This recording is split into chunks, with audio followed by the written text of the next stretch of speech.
Shalom to the nation of Israel. This is Barazal coming in the spirit and power of Yahweh Bahashem, Yahweh Shai Bahashem, Bracha Kodash.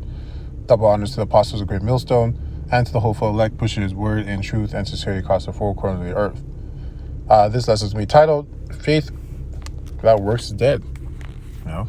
And this is like, you can say this is a repeat of a title or a topic that's been used more than once, but it's because it's important. Right? We're doing a rehearsal.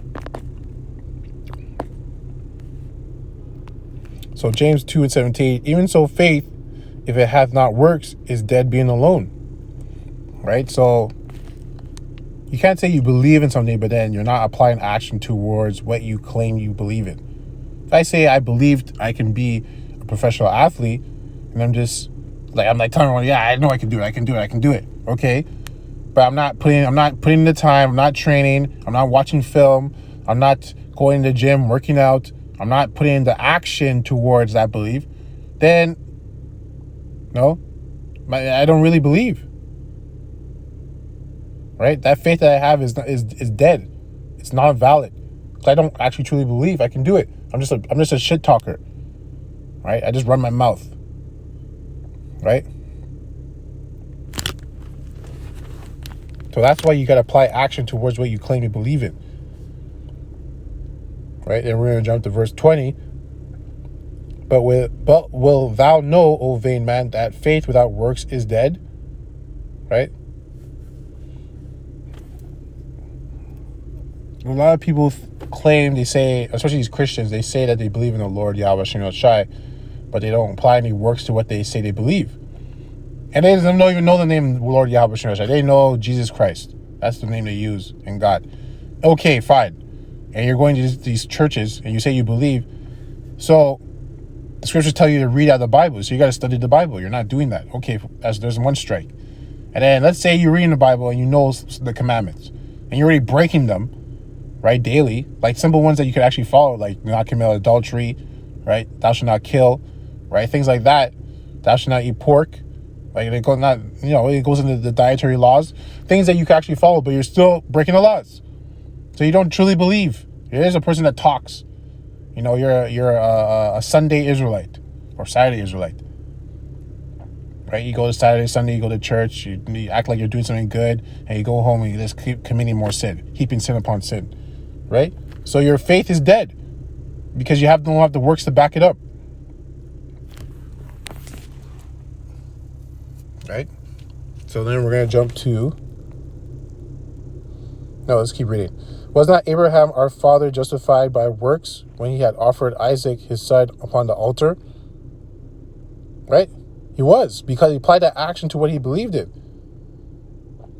Seeing thou how faith wrought with his works, and by works was faith made perfect, right?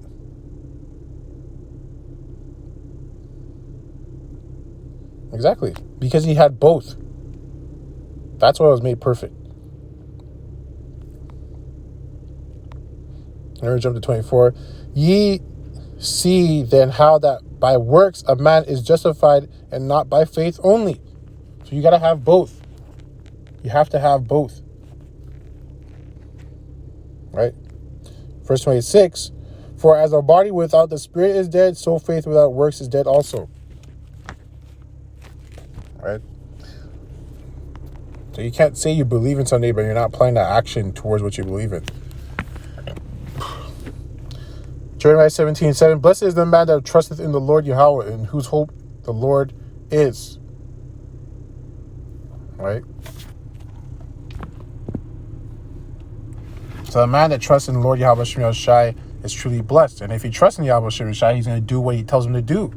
Because he truly trusts in him. He believes in him. He has faith in him. So he's going to do what he tells him to do. Probably to the best of his ability, but he's going to do with a fervent spirit. He's going to try. Right?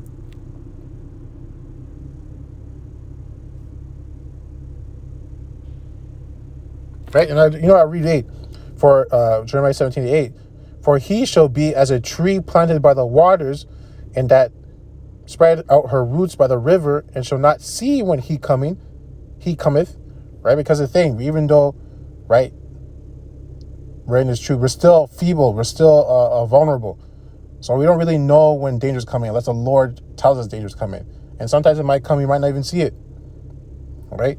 But her leaf shall be green. So it says, so I'll read it again. For he shall be as a tree planted by the waters. So the waters is the truth, right? And that spreadeth out her roots by the river. So you can keep grounded in this truth and constantly be drinking the living waters.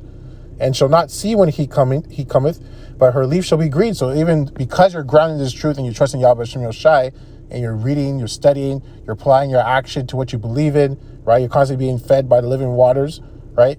Even though when heat comes, danger comes, fire comes, you're still going to stay strong. You're still going to be alive because you're rooted in this truth, rooted in his word. You're rooted in this living waters, which is of Yahweh Shem Yoshai, right? And shall not be careful in the year of drought, neither shall cease from yielding fruit, right? So regardless of what happens, you're still going to be reaping, yielding fruit because you're grounded in this truth, because you trust in the Lord, which is why you're applying the action or the works through the faith that you have, right? And the last one, Matthew 12:50. Matthew 12:50, for whosoever shall do the will of my Father which is in heaven, the same is my brother and sister and mother.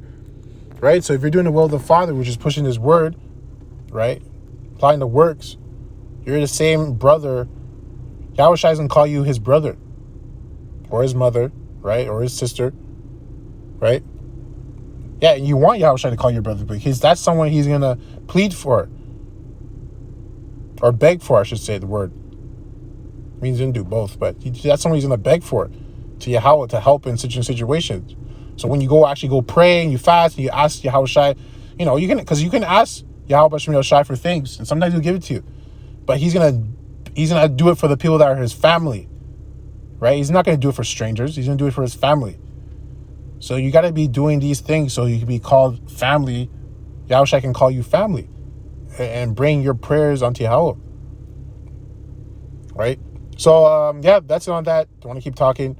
Hopefully this lesson was edifying to the hopeful elect that pushes word and truth and sincerity across the four corners of the earth. And shalom till next time.